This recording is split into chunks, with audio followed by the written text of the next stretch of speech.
Eagles. Eagles.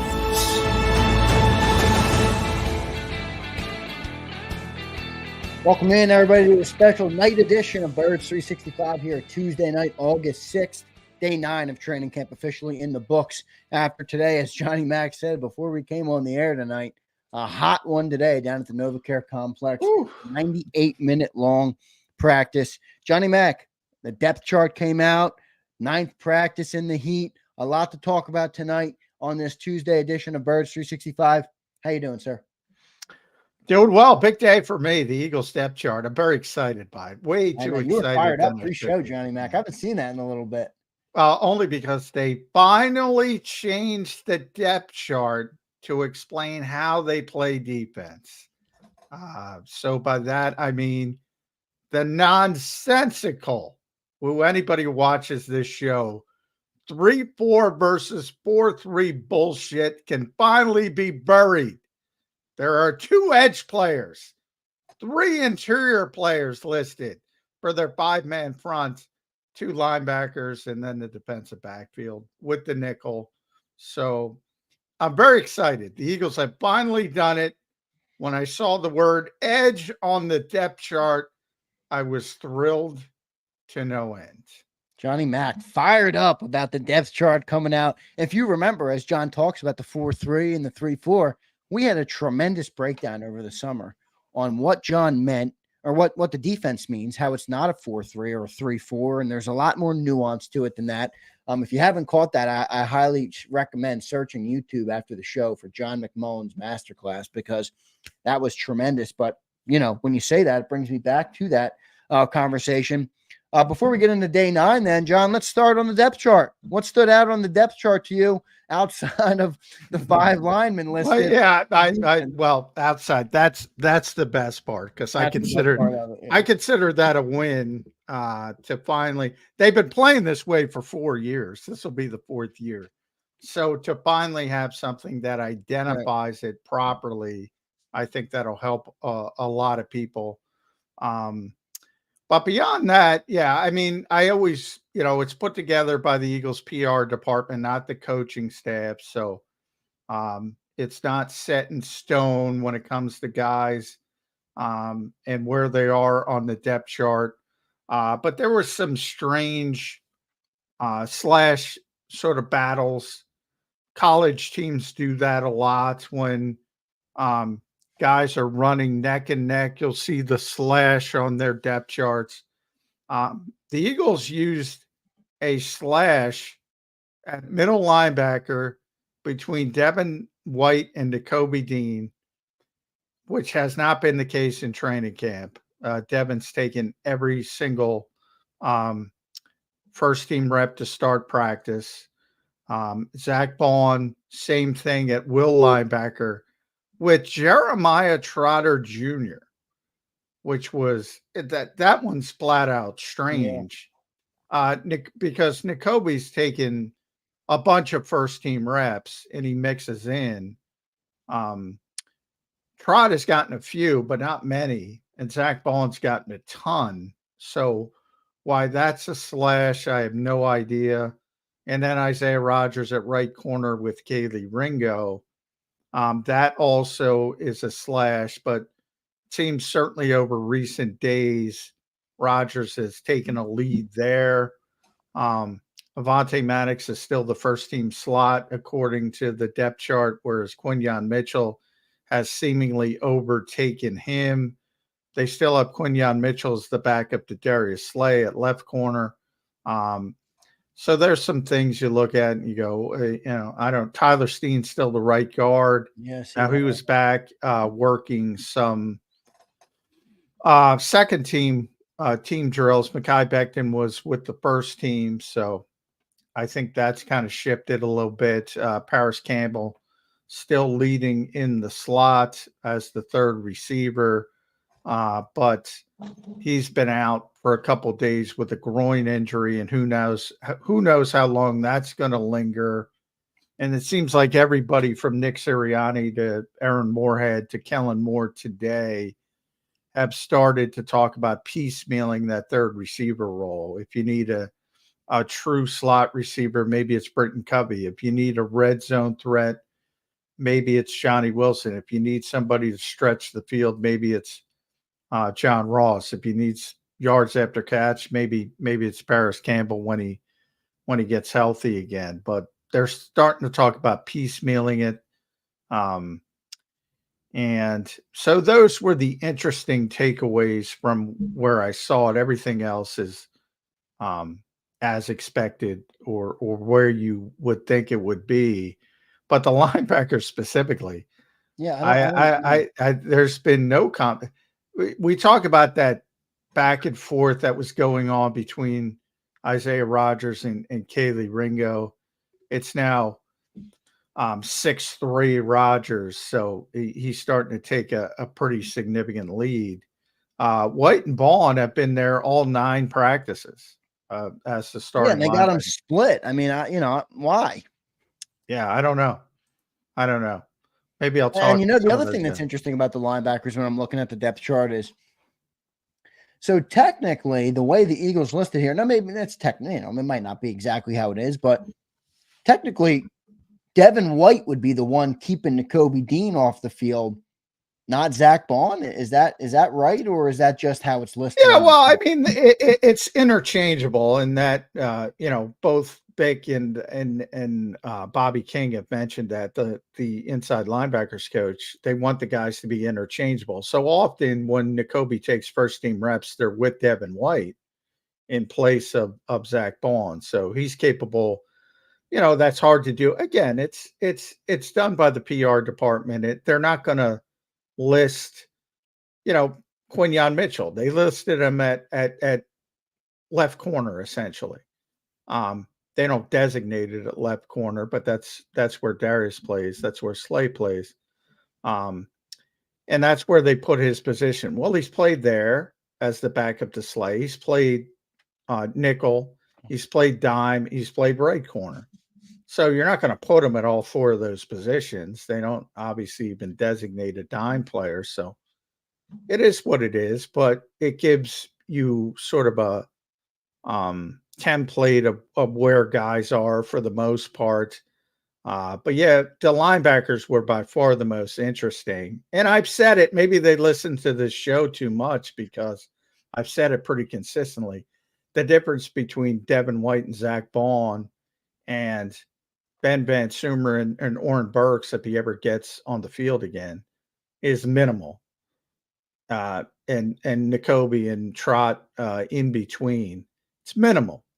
So, maybe they listen to this. John? How's Trotter looking out there? I mean, you say there's not much difference, which is a bad thing. But when you talk about Trotter, I don't know if it is a bad thing. He's a 5th round rookie, though. I mean, does he look as good or comparable to the guys in front of him? Because I think if that's the case, that's at least to look for a silver lining.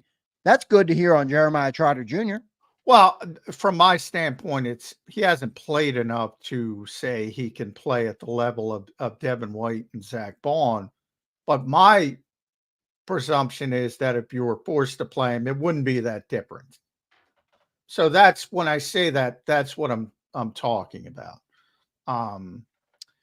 He hasn't gotten enough first team reps to make any concrete decisions on him, but I mentioned he's a lot like Nakobe. He's undersized. He's not the best athlete from an NFL standard, like a Devin White type standard, or even a Ben Van Sumeren standard from an athleticism standpoint. Undersized, but very instinctive. So I look at those 2 players, and I've mentioned it before. There's a little bit of a redundancy to their skill sets. But yeah, I don't, and you said it was a bad thing. I don't think it's necessarily a bad thing. I think they got a bunch of good backup linebackers. John, it's kind of a bad thing. If you have 6 or 4 or 5, whatever you want to call it, guys that are interchangeable, but there's no one that's going to make a difference at the linebacker position, or make that's negative. But anybody who thinks they're getting difference makers at linebacker for the contracts that they handed out is nuts to begin with. So, I can't pay any mind to those people. You can cross your fingers, and hope ain't a strategy, is how he always says. It's not a strategy. Um, there are no difference makers at linebacker. Yes, that's not Yeah, going but to change. you at least want to know that your team has a starting linebacker. Well, it was Nick Morrow a starting level linebacker. Yeah, I and would how'd that say, work, John? How'd uh, that work out? I would say he was, but people weren't accepting of it. People weren't accepting of TJ Edwards. Oh, So, that's not true. He was not there early. were In I've done this 22, show. I've in done this show 22, for John, people liked those linebackers. I've done in hindsight. I can't tell you how much time doing this show with Jody over that span. I would get shit for saying TJ Edwards is a really, really good linebacker. There were so many. In hindsight, after they went where they went, and now they went in a different direction and it got worse, then people say that kind of changed. Um, so I'm talking about in the moment, they weren't happy with it because he didn't make a lot of splash plays. So it's one of those things where, and maybe Devin White provides that because he's always been a guy who's, maybe out of his gap 3 or 4 times, but he makes a splash play. And if you win a game and you see a linebacker make a splash play, maybe that satisfies some people. But if you're looking for consistency from down to down, he's probably not the guy you're looking for. Um, there's something to being a home run hitter. CJ is a lot like that at safety. He's not going to be in the right place every single time. That's Reed's job. But he might hit a home run. Yeah, it's true. And chicks dig the long ball, as Yeah. they say. Absolutely, J-Mac. And everybody else digs the long ball as well. So, people like big plays and splash plays, and it's understandable. Well, what about just from a competency standpoint at the position? I mean, you are right. If they're competent, then it's a great problem that you have 4 or 5 guys that are interchangeable. But if they're all subpar, then that's when I think it becomes an issue. Do they at least look like they're par for the course? I'm not asking for difference makers. I get it. We don't have them. We're not going to have them. It's not Howie's philosophy. But what about competent? What about middle of the pack? What about not a complete 100% liability on the defense? Well, that's the reason I bring up last year. Like nobody thinks Nick Morrow and Zach Cunningham were middle of the pack, but they were probably middle of the pack. So can they be that level? Sure. And a bunch of them, they much better depth this year, I would say. And that's what I kind of mean by, I think they have better depth. And they got a bunch of Nick Morrows and Zach Cunninghams, with one potential exception that's going to occasionally make the splash play that people want, but he's also going to make a shit ton of mistakes, unfortunately. At least that's his history. And you can hope. There's nothing wrong with hope. Yeah. But hope is not a strategy. I'm looking him up. Nick Morrow was 36th of 82 last year of linebackers in the NFL. Yeah, well, because he had a bunch of good games. Yeah, he had that 3 sack game. I remember that. I remember being in the green room with Seth Joyner at that time, and he's like, "Nick Morrow with 3 sacks. What the heck is going on?" It was pretty funny. Well, yeah, I mean, he wasn't responsible for those 3 sacks, but people love the 3 sacks. Yeah, they sure do. It had more to do with defensive front, getting him in a position to make some, clean up some plays, so to speak. But yeah, is he good enough? I would say most people don't believe that. But he was good, as you mentioned, overall when compared to the rest of the league. He was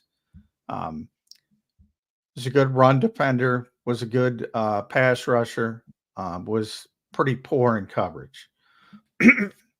I think they, if you look at Nakobe, I think he's going to be a pretty good run defender. When we get to practice today, they were doing a bunch of blitzing. It was a situational practice where they were working on blitzing defensively. I think Nakobe is a good blitzer for a linebacker, for an inside linebacker. He's terrible in coverage. Well, I want to go to the super chat here because it's directly about what you're talking about. And James Carver, who drops the super chat, I'll bring it up in just a second. One question, real quick, John. Is this officially the initial depth chart that the Eagles have released? Is that what you would call it, the initial first depth chart? Yes. Obviously, the opening preseason game is Friday in Baltimore. And yes, this is the first depth chart released by the Eagles. Didn't that used to be one of your pet peeves where people would say or is that at the end of camp when they released the depth chart and you're like, it's not the final depth? It wasn't that one of your pet peeves? No, well, one of my the final roster cut is one of my pet okay. It's the initial roster cut. It's the initial roster cut to 53 because there's so much movement. So that's one of my pet peeves. The final roster. Now the depth chart. There's no pet peeve. I mean, everybody releases depth chart and this was a league-wide problem, not just an Eagles problem.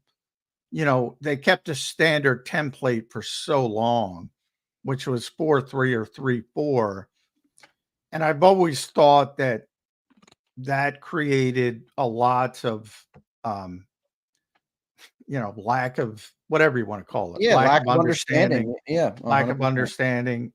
I don't think they educated their fan base as well by relying on those templates that were out of style. You hear Vic talk about it all the time. There's not 3 linebackers on the field anymore. Never. And maybe it's 10 times a year in goal line situations, even less than that, really, because you're really going to put more defensive front people on the line of scrimmage. Hassan Reddick, Jody and I would talk about this all the time. I love Jody. He's an old school guy. Yeah. Hassan Reddick's not an outside linebacker. He's an edge rusher. Well, didn't Vic kind of use that word too? Yeah. And maybe this is Vic. I joke. It's me. It's not me. It's the old school. I don't have the cachet to pull that off with the Eagles. But I bet you Vic set them down and said, this is stupid. We have edge rushers. We have 4-eye techniques. We have a nose tackle. And Vic is an old school guy, but even him as an old school guy, and I'm an old school guy. But that doesn't mean we have to say something doesn't exist. So Hassan Reddick was an edge rusher. Josh Sweat's an edge rusher. He was talking, a lot of people called Bryce Huff a defensive end. He's an edge rusher. That's what Vic said. Yeah. No, you're right. So whether you want to call that outside linebacker, knock yourself out. They're edge rushers. Jonathan Gannon would call them overhang players. Overhang the line of scrimmage. Whereas off-ball linebacker, stacked linebacker, just as it says, they're stacked or they're off the ball behind defensive front people. And there's only 2 of them on the field, sometimes 1 of them. So when people say 4-3, well, there ain't 3 linebackers on the field. Right. So why are you talking about a 4-3? Anyway, I don't want to get bogged down. That's right. We'll get our super chat here. For anybody just checking in, we're recapping the first Eagles depth chart that they put out. Obviously, they have their preseason game on Friday versus the Baltimore Ravens. So they put it out today. Johnny Mack loved it because they properly put out there the way their defense works. And John loves that. So that's good stuff. I'm going to go back to one of our topics that we were just hitting on. We got a super chat from James Carver. But first, I got to hit this. We talked about hope on the linebackers. Andre says, hopes. My pop used to tell me hope in one hand, shit in the other. See what you feel faster. Good stuff. Good stuff. He's right. Well, that's the point. He is absolutely right. But, we'll see what Devin White, Nakobe Dean, Zach Bond, and Trotter can bring to this team. We will say, and we will hope, I guess you could say, that they will be competent. Let's go to James Carver, super chat, talking about the linebacker position. We just got into it. This is a good question, John. James Carver drops a $19.99 super chat. Thank you, brother. All super chats go to the front here on JAKIB Sports, so we appreciate that, and the financial support of the channel is appreciated. J Mac, from the discussion so far, it sounds like Zach should be the Mike, while White and Dean should be battling for Will because of their run and blitz strengths, and White being in lead because he can cover, which Vic prioritizes.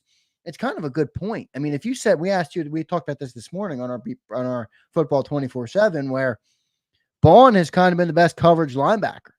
So does James Carver have a good point here, John, or is there a good reason to dispute this? Well, I don't know if he's, he's not Derek Brooks. I mean, there are no Brian Urlachers out there. He showed some nice instincts when he blew up a screen the other day.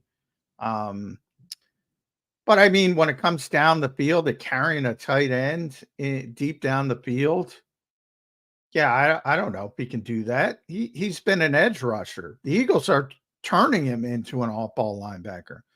He spent most of his time on the edge with New Orleans. So yeah, I'm not ready to say that he's their best coverage linebacker. He's just had some nice moments at camp. I think the Eagles think Devin White is because of his athleticism. Yeah, right. I mean, and he has, the one thing I'll point to with Devin is that you said he did stick with Saquon a couple times on those wheel routes. I don't know what that means or if it's not, but that is an instance. Yeah, in the spring he never left his hip, and I thought, and I said, and he's also done it in training camp as well.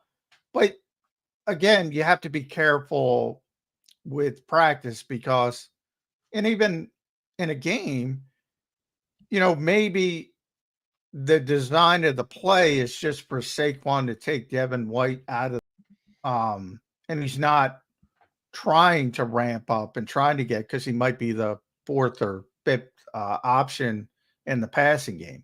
In other words, he's just clearing out and trying to create space for the other guys. So you have to be careful. But I definitely think they believe that Devin White is their best coverage linebacker because of his athleticism. And look, that's helpful. I mean, I just mentioned two of the best ever, Derek Brooks and Brian Urlacher. A big part of it was they were tremendous athletes and they could carry running backs down the field. They could carry tight ends down the field because of that athleticism. But it takes far more than just athleticism. And James Carver's an SEC guy. And I bring up Dontavius Thomas from Auburn, who was a phenomenal athlete. Couldn't cover me with a strained calf. Just had no feel for it. So it's no guarantee of anything, but it is helpful when it connects, when you have somebody like Derek Brooks with that kind of athleticism and football IQ meshed together, you have a Hall of Famer. Same thing with Brian Urlacher. Then you have a Hall of Famer. Eagles don't have that, to put it mildly. Yeah, no doubt about it. John, good answer to James Carver there. For those just checking in, got a lot of good people in the chat. Appreciate each and every one of you for being here. Make sure you guys drop a like on the show, as it's the best thing you can do to help us grow. So we appreciate all of you. Any channel members will be entered into our Saquon Barkley jersey giveaway all year long. So if you're not a member, consider becoming a member today. I want to get to the breakdown from practice today. Sorry, brain fart there. SMD says, did we get an update on CJ Gardner-Johnson? SMD, you didn't miss it. It's coming up. Me and John right now, we're recapping that initial depth chart that the Eagles released today. So that's where we are. We're recapping kind of where they went with linebackers. I have a couple more questions on the depth chart. Then we'll hit a timeout, and we will get into all the updates that came out of day number 9 of practice today. The injury updates, Tyler Steen, CJ Gardner-Johnson, Mekhi Becton, the right guard, the cornerbacks, the linebackers, you name it. We will get into it. So that is coming up soon here on Birds 365. John, one other thing, a couple other things on the depth chart here that I want to hit on. What do you think of how they put the nickel cornerback there? They put Avonte Maddox. I thought, I think it makes sense. He's your best player when he's healthy, I think, at that position. I was just wondering maybe if they tried to move one of, put Quinion there, or maybe even they haven't put Isaiah Well, Rodgers in that I position, brought but that up. I mean, yeah, just Quinion in recent days, I kind of right. mentioned they're not going to put him. He's played everywhere. They're not going to. They put him in left corner because that's Yeah. where he's gotten. He started as the backup to Slay, but he's also played. He's taken more first team reps than Avonte Maddox recently in the nickel. He's played right corner as well, and he's played dime. So he's played every position at corner Ken in this defense. But they only have that's what they don't. They're not going to list them at 4 different spots. That's not what they do with these depth charts. So yeah, that's where you take it with a grain of salt, and it's the communications department. It's not the coaching staff who puts this together. Um, you know, I asked Vic purposefully that yesterday. I said, when Cooper DeJean does come back, does that sort of shift the philosophy when it comes to the reps of Quinion Mitchell? He knew what I was talking about. I didn't mention Quinion by name, but a lot of the reason the Eagles moved him and tried him out in the slot is because Cooper is not healthy. I think Cooper would have gotten those reps had he not hurt his hamstring before camp began. So does that change when he's back? And Big said, maybe, which to me says probably. And he mentioned he's probably going to be on a pitch count. He's got to get clearance about how much he can work and all that kind of good stuff from the medical staff and all that kind of stuff. But ultimately, and Vic said this as well, you don't draft a cornerback in the first round to play him in the slot.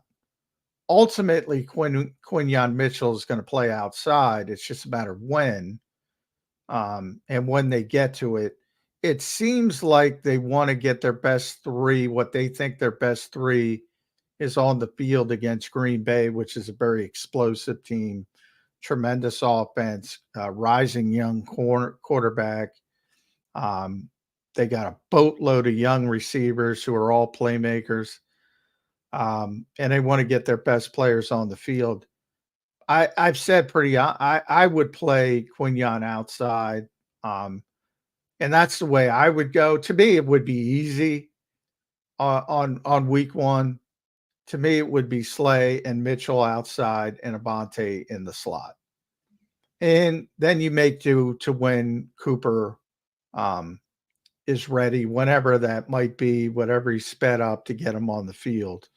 But Vic's going in a different way. It looks like it's going to be Slay, Rodgers, and Mitchell at this stage. But we got a long way to go still. It's August. It's getting late.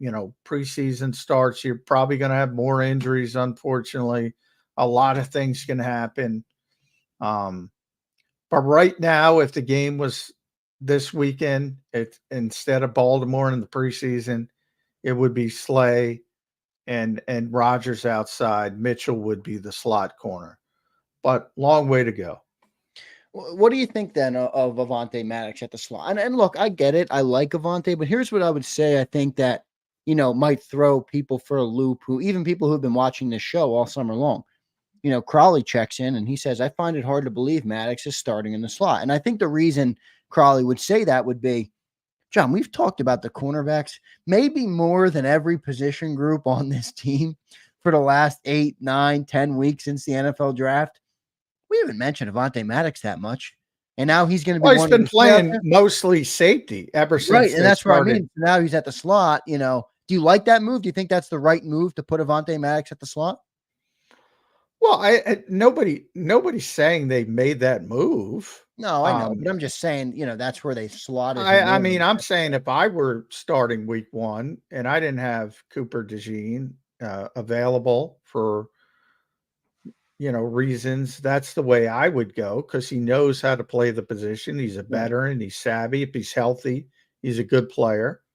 And then, Mitchell's where you want to go outside anyway. So I've been very consistent with that. And the fact that you look at what Kansas City did a couple of years ago with their good young corners, and they said, all right, let's get it over with.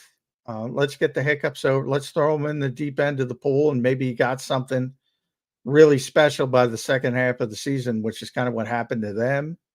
And that would be my template. Any young corner is going to struggle at times, and Mitchell's going to struggle at times. Rogers is going to struggle at times. Ringo's going to struggle at times, no matter who it is. It's just the nature of it. So that's the way I would go.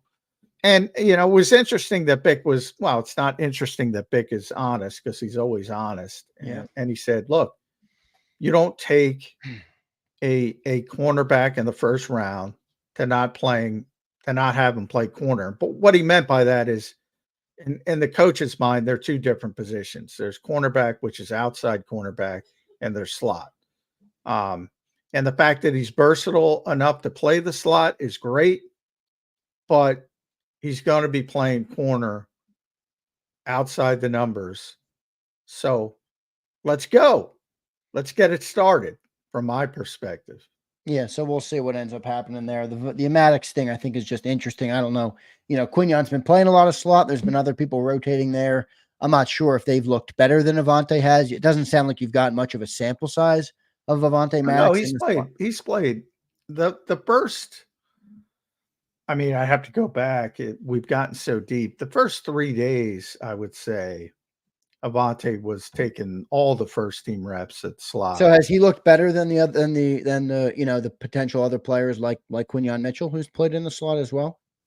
I think, yeah. I mean, I think from the perspective of Quinyon's just learning the position. I think the enticing thing about Quinyon is the athleticism and some of the reasons he was taken number 22 overall, his ball skills, his ability to play off man match coverage. It's just a natural player, and he's got a tremendous ceiling as a player. So, I mean, but if you're talking about, and again, that's when we say, if you're talking about a guy who knows how to play, Avante knows how to play the position. One of the things that Quinyon made a big play in run support yesterday, like that's a big part of playing slot corner that Avante's really good at. Like run fits become a huge thing inside when you're playing slot. And most outside corners are terrible at it. So Quinyon showing some enticing signs for that. But they got Tyler Hall. They got Perry Nickerson, even is getting reps because Bick likes him inside. And a lot of it is, he's trying to find the backup safeties. And I think the belief is that, James is playing well at safety. And it doesn't surprise me at all, James Bradbury. And already you're starting to hear those rumblings of, hey, the Eagles are pretty stinking impressed with, one of the national NFL guys were in today, and the Eagles are telling him James is playing really good at safety. Now, it's partially true. He looks like a natural because he knows how to play. I say it all the time. The longer you let Vic see him, the more he's going to want to play him. I've said that from minute one. James. I'm good with it. I'm good if they decide to keep James Bradbury here. I like him. It's a lot of money to pay it back, but whatever. Yeah, but he's under contract. I mean, Yeah, he's already under contract. He doesn't play special teams, but you don't have really other options. I mean, they obviously don't like Tristan McCullum and Mekhi Gardner that much because they don't mind giving reps to James Bradbury and Avante Maddox. So that tells me a lot about those two players.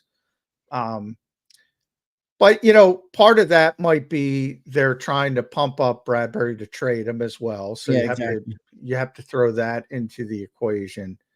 But I guarantee Vic likes him. I guarantee it. Yeah. And then CJ hurt his shoulder. It's not serious, so no concerns. He was out there today watching practice.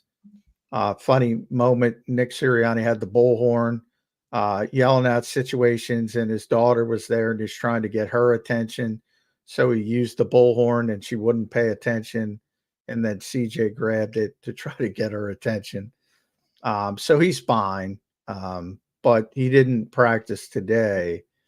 And it was Reed Blankenship and Avonte Maddox, and then James kind of mixed in from there with getting some first team reps as well. So, you know, they have more young cornerbacks that they like than young safeties, with the exception of Sidney Brown, who obviously is not back yet,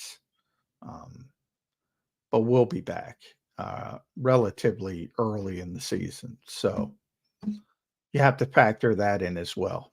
Yeah, we'll see what happens. I mean, I think they're balancing, obviously, whether even if someone's incrementally or a little bit better than Quinyon, they want to get him on the field. So there's a big balancing act here. We'll see what the Eagles end up doing at cornerback, slot cornerback, safety, James Bradbury, the whole 9 yards.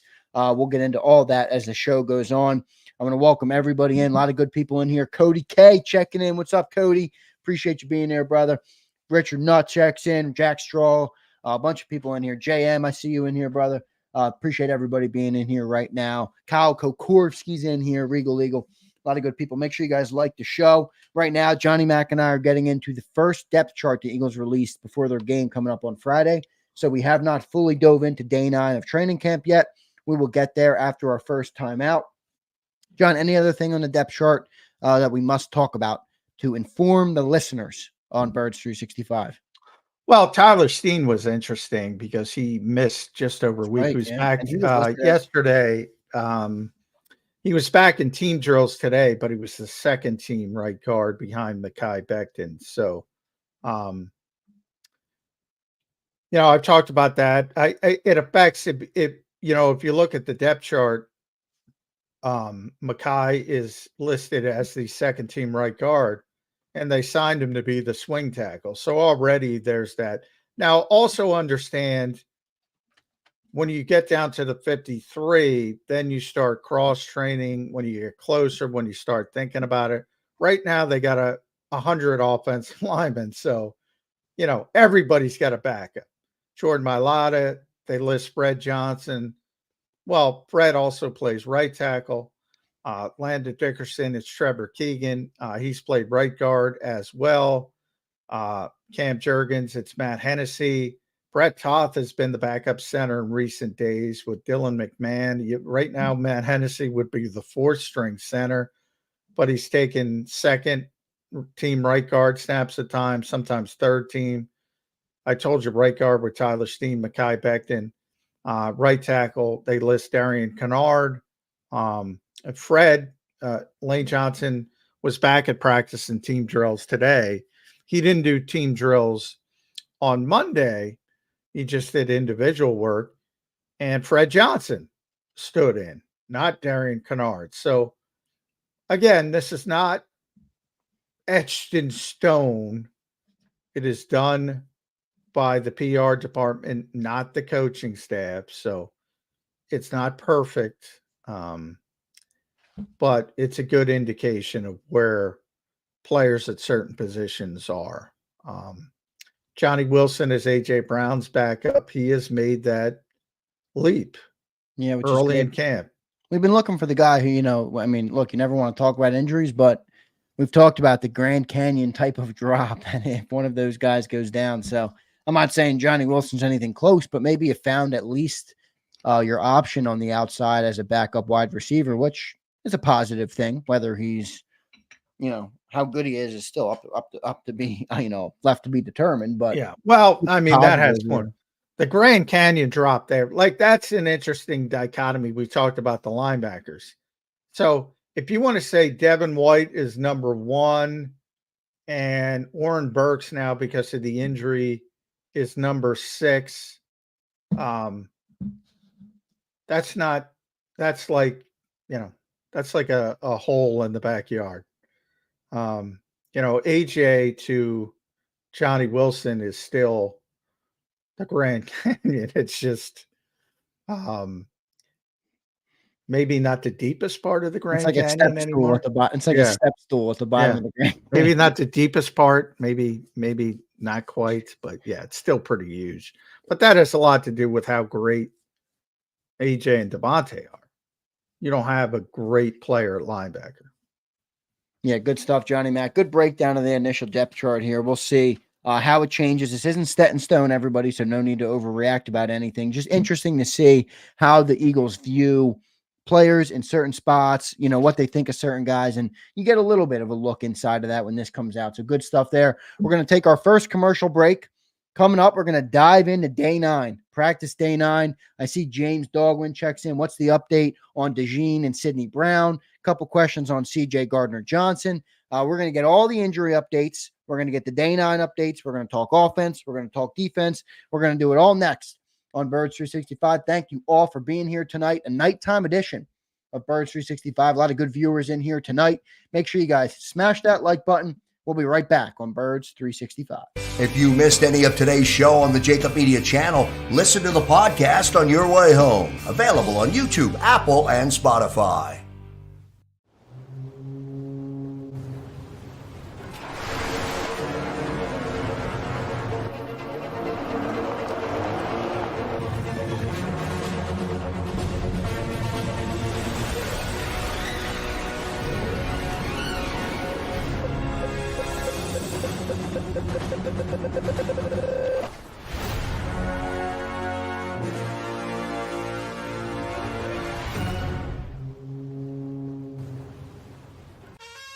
Is the best vacation one that you find, or one you get lost in? One that takes you to new heights, or reminds you to go with the flow? To get your feet wet and your wheels spinning? One that lets you find your own rhythm, or get carried away? Find the best of yourself. Get lost in the woods. Plan your stay in the Wildwoods today. Win and save this baseball season from Colony Pools and Power Washing, a local company serving Delaware, Delco, and Chester County since 1970. Are you tired of looking at your green house? Is your roof, siding, deck stained green from algae and mold? Let the experts pressure wash your home and take the pressure off of you. Win with Colony Pools and Power Washing. Call them now at 302-762-2250. That's 302-762-2250. Go passionately. Go fearlessly. Go confidently. Go Birds! Go confidently towards your goals with First Trust, Philly's hometown bank for nearly 90 years, and the official bank of the Philadelphia Eagles. We're focused on getting you over the goal line. So go with conviction. Go with trust. Go Birds! And go forward with us by your side. First Trust Bank, the official bank of Philadelphia dreams. Up.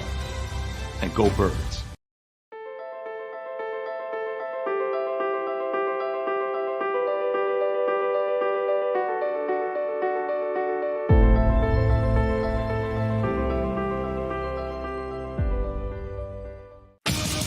The greatest fans on earth. It's a bold statement, but would you expect anything less from Philadelphia? 58 years of heartache creates a toughness, a grit, a resolve not found in most. Sure, our prayers were answered, but now that we've had a taste, we're looking for more. Pondley Hockey, official partner of the Philadelphia Eagles. EAGLES, Eagles.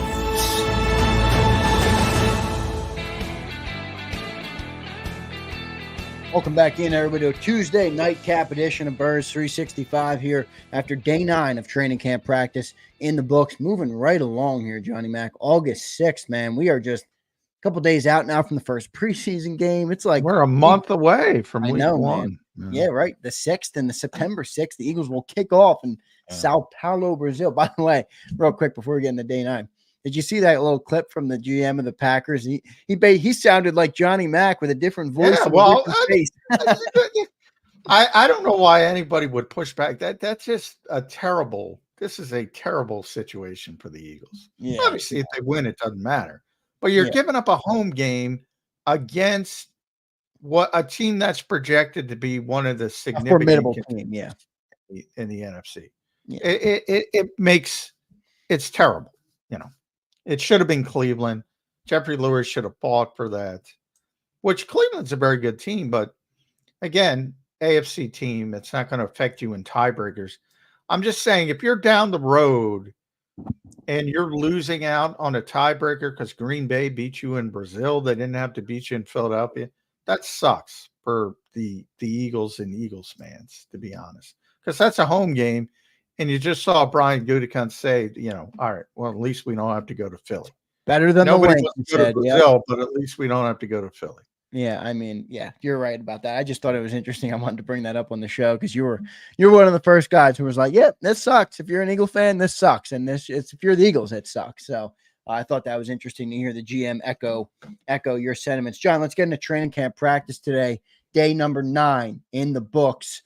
Day 3 of their 4-day straight run that they were having Sunday. Oh, Monday, and it has been Tuesday, a brutal Wednesday. stretch, by the way. Brutal. Yeah, it really has. Yeah.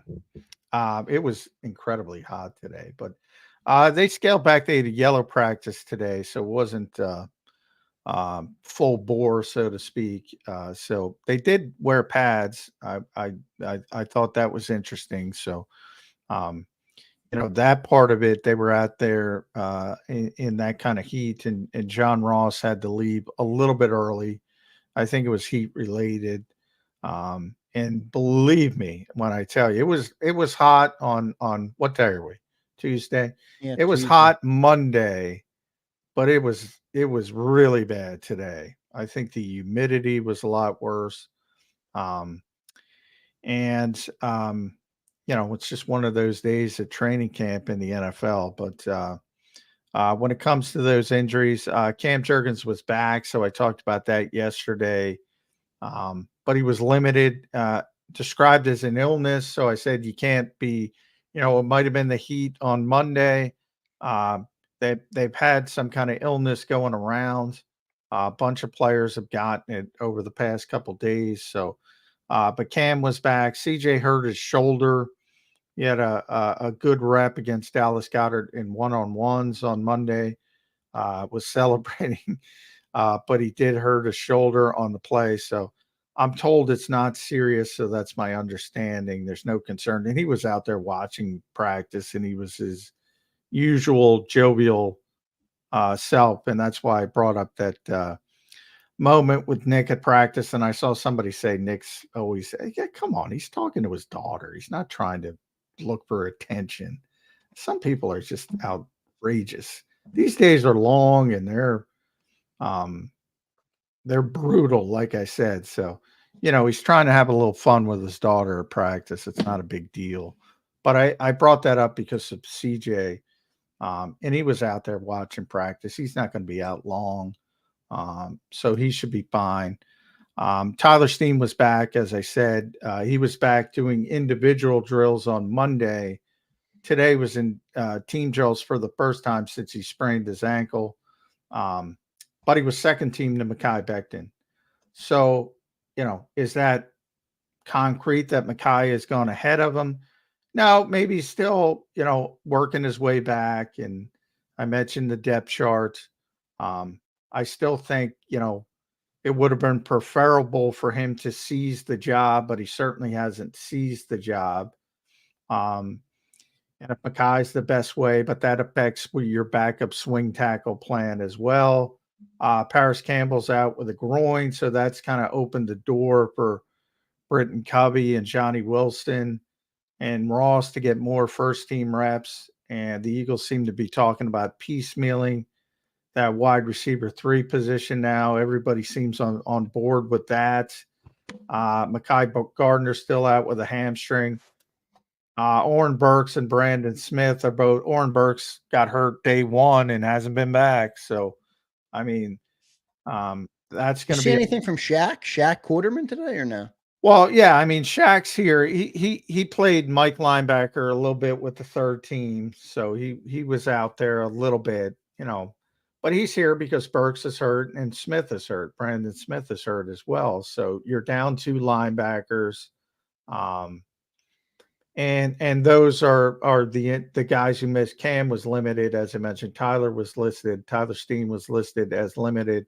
Austin Watkins, one of the receivers, was another guy who was limited because of that illness that's been going around. And then you have Sydney, who's on the PUP list, and Cooper DeJean, who's on the NFI list. And Cooper's 3 weeks was about the speculation. And what are we? August 6th. So he's been out for 13 days. Yeah. So we still got a little bit to go. And Sydney, again, that's a 9-month injury. So, he got hurt early January. So you can do the math. The Eagles, I was talking to Sydney today. He thinks he can play right now, but they're going to be cautious. That's an injury, a torn ACL that needs a certain amount of time to heal. And they're going to play it cautious, but he's going to be back early in the season. It's just a matter of how early. Yeah. So here's what I'll say that's positive, right? You listen to that. There's some injuries, but the Eagles have skated by in terms of big injuries, things that are going to change your depth chart and things that are going to keep guys out for the season. So far, so good. Obviously, a couple guys banged up, not great, but it's training camp. It's football. I mean, people get banged up in football. That's the nature of the sport. So it seems so far so good, John. Nothing serious. Cross your fingers, I guess you can say.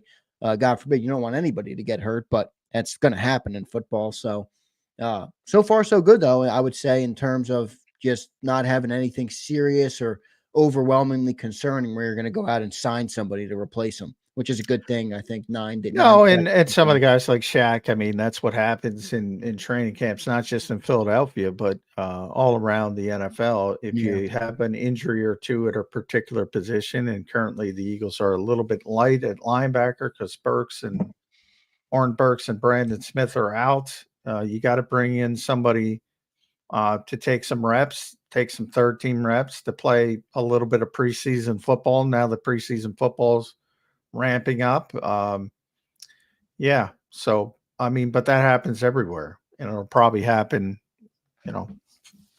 here if they start suffering injuries. And you just hope, as you said, the injuries you do have are not serious ones, because the Eagles have had a boatload of injuries on the offensive line, but none of them have been serious. You think about Landon Dickerson has already been out with a toe and a knee. Yeah. But it's not serious. Cam has been out with an illness. Lane's been out with a toe injury, but not serious.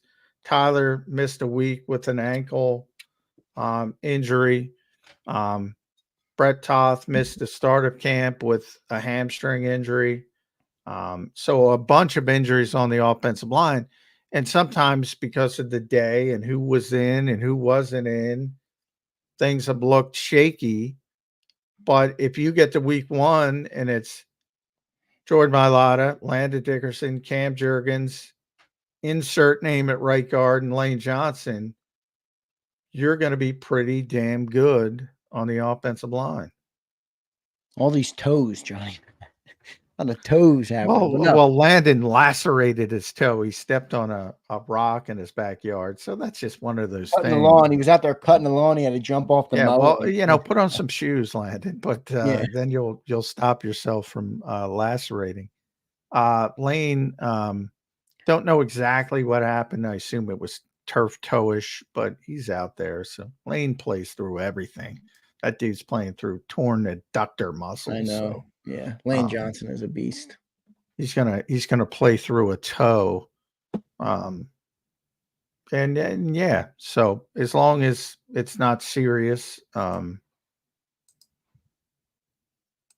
it's okay not to look good. I know people live and die every day with practice, but it's okay to have a bad practice. Not okay to have a bunch of bad practices, but it happens. Let's get into the practice now, John. Before we go offense, defense, don't go too deep on any one subject right now, because we're going to dive into individually the offense and the defense. But What stood out? I mean, the offense has been on a run here where they're just continue to kind of light up practice. I read in your practice report after there were some blitzes. But what stood out in practice today? Yeah, a ton of blitzes. What stood out?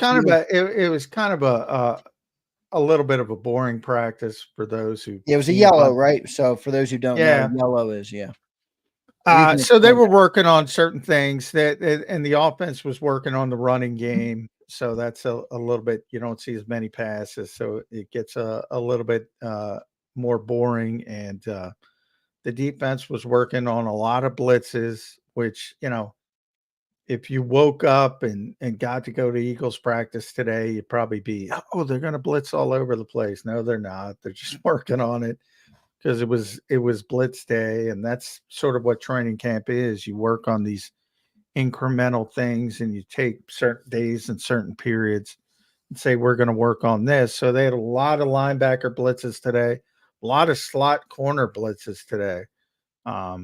And these are little things that you're going to see in Vic's game plan. Not a lot, but he's going to pull it out, and you got to practice everything to be effective when you do pull it out. So that kind of explains where they were defensively. Offensively, as I said, it was a big running game. And Saquon and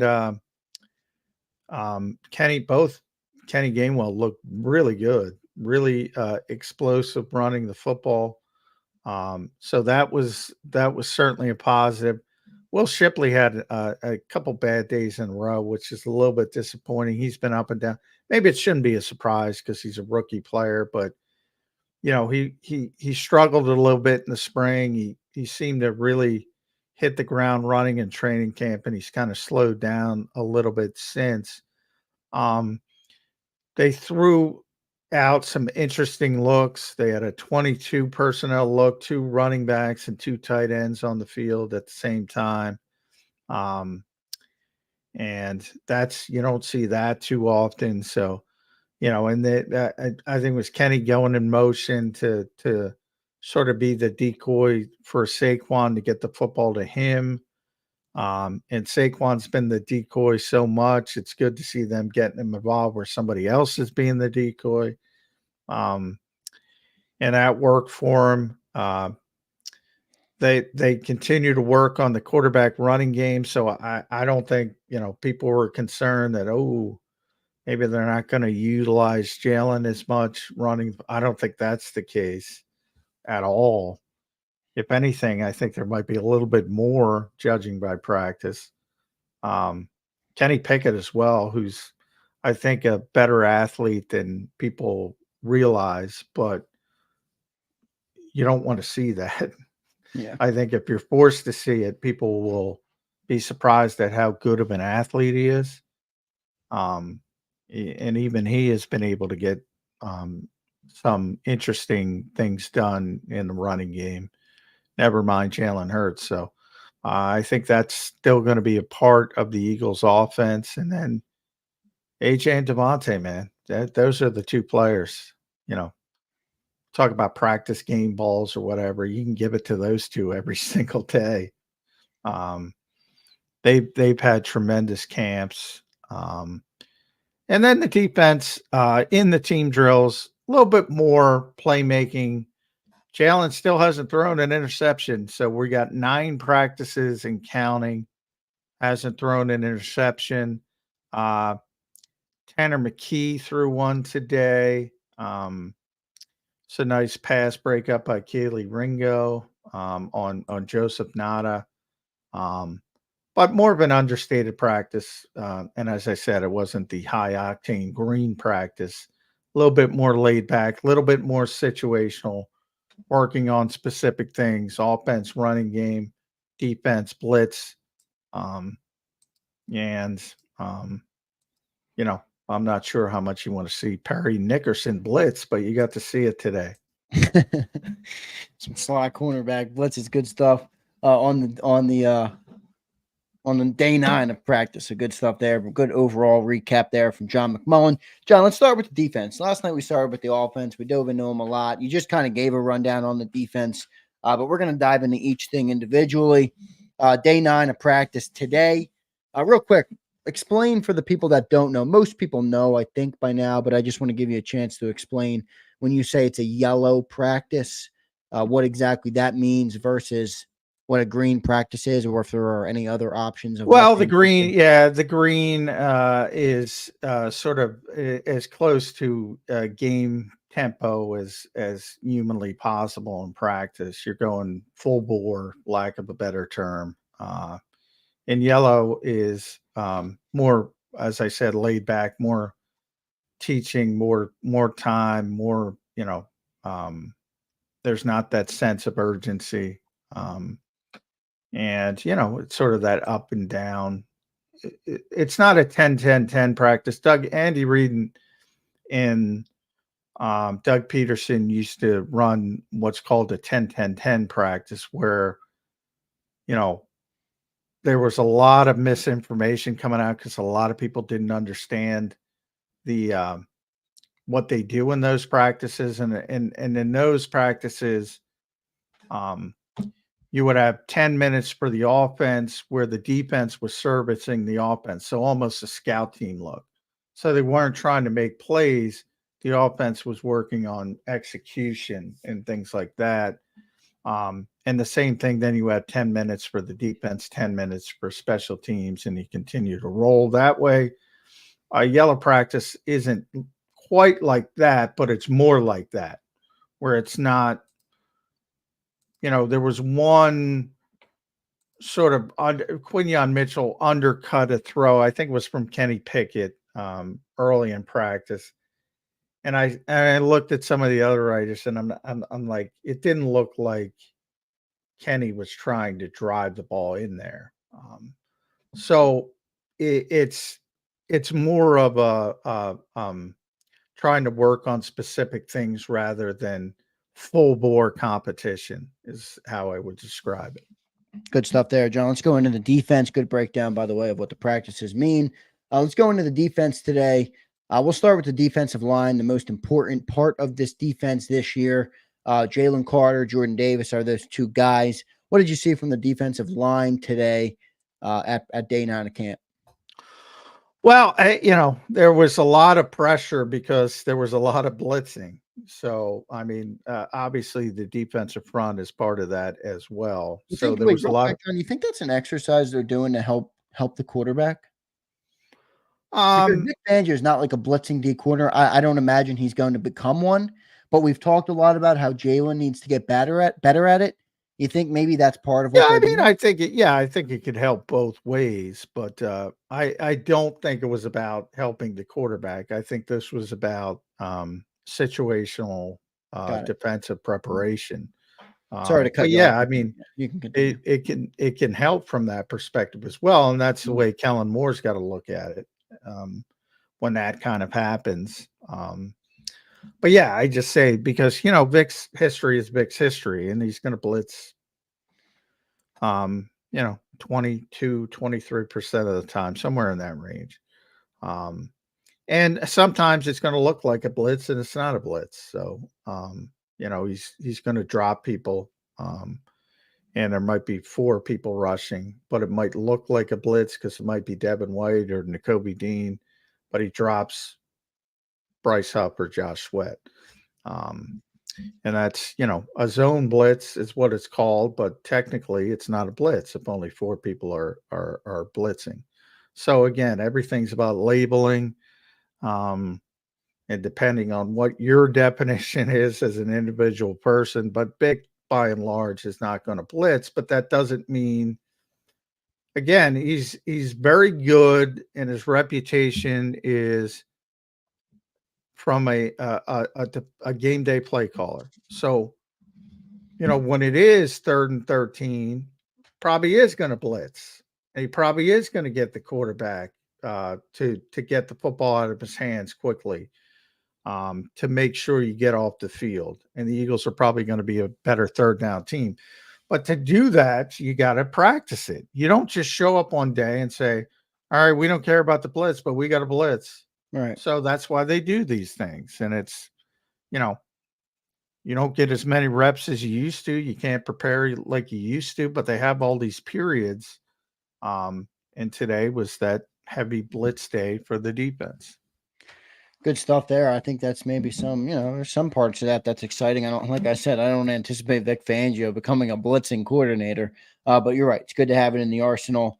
Good to hear that the defensive line had a good day. Did you see anything from Bryce Huff today? The Bryce Huff watch. Oh, poor Bryce. Poor Bryce. Yeah, John. He talked after practice.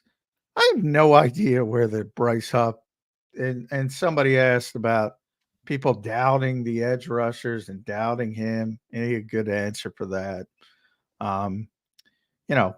He was an undrafted free agent. I mean, people have doubted him and they continue to doubt him. Because of what we talked about last night, I asked a couple reporters about Reddick standing out in practice, and I'm like, because we go to so many practices, and it's quickly forgotten, and it ultimately, once you get into the regular season, you don't care about what happens in training camp, but so you're going on memory. And, I went through a couple of my old notebooks and I'm like, I didn't see a lot of Hassan Reddick in training camp.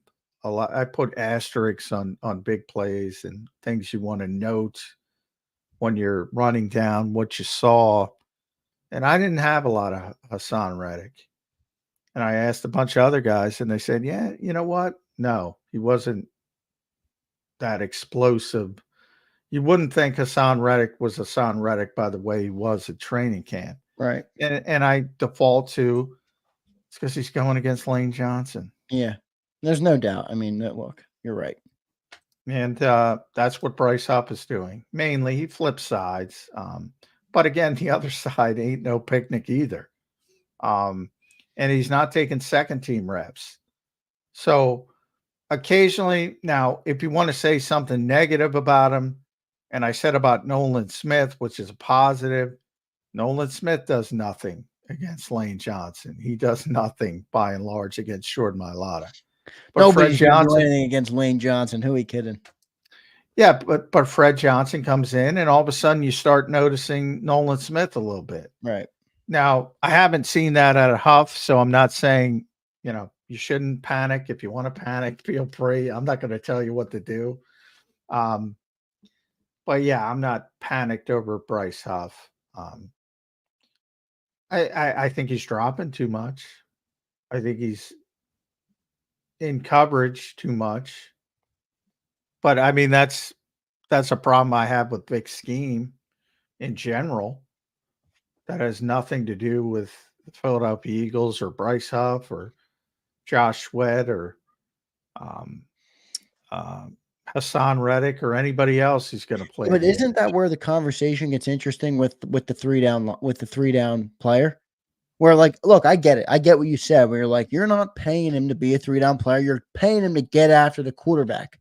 Well, if you're dropping him into coverage a lot, which I'm okay with. I don't think they will. I don't think they will though in the game. Well, yeah, I guess we'll have. And he's preparing to do these things for the same reason I talked about the blitz. Again, you're not going to see. I saw Perry Nickerson blitz 3 times today. He might not even be on the team. I mean, Vic likes him. He's had him in the past, but the Eagles are so deep at corner. You're not going to see Hassan Reddick. For all the talk about Hassan Reddick, I went back and looked.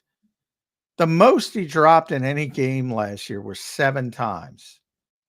Which was too much. And by the way, it was when Matt Patricia was the coordinator, not Sean Desai, but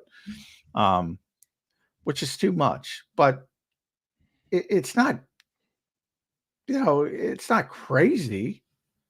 And, that's the same thing you're going to see with Huff, maybe 4 or 5 times in a game as a curveball. Yeah, well, if that's it, then you're fine. He's still going to have his chance to get after the quarterback. So. But you got to practice it. And, for sure. He's dropping more, and that I think affects because he's working on that, and he probably isn't that confident with that. Not probably. Why would he be? He's not comfortable doing it. So it's probably a little bit unsure, but that's what practice is for. You work on what you're not good at, and hopefully you get better at it. And he's good at rushing the passer, and I think ultimately he'll be good at rushing the passer. Good stuff there. Good breakdown on Hassan Reddick and the defensive line today. John, let's move into linebackers. It's been one of the other really talked about positions on this team. We even talked about it at the open of today. We talked about it a lot last night. We're going to be continuing to talk about it through week 1, through week 8, probably all season long. Johnny Mac, what'd you see from the linebackers today out there? Well, it's Devin White and Zach Ball. Yeah, I don't know what the Eagles communications department is looking at when they put the slashes next to him on the depth chart. It's been 9 straight practices. And what is with consecutive, yeah. 9 consecutive practices. I would say Trotter had less first team reps today than he did yesterday. Dean had more today than he had Monday. And I think, Nakobe had, which anybody who was there, he didn't have a good practice at Lincoln Financial Field. And he knows it. Vic knows it. Vic said it. And they probably gave him a little bit of a step back on Monday, and it was back to normal today. So basically you're talking about 3 guys, Devin White, Zach Ball, and Nakobe Dean.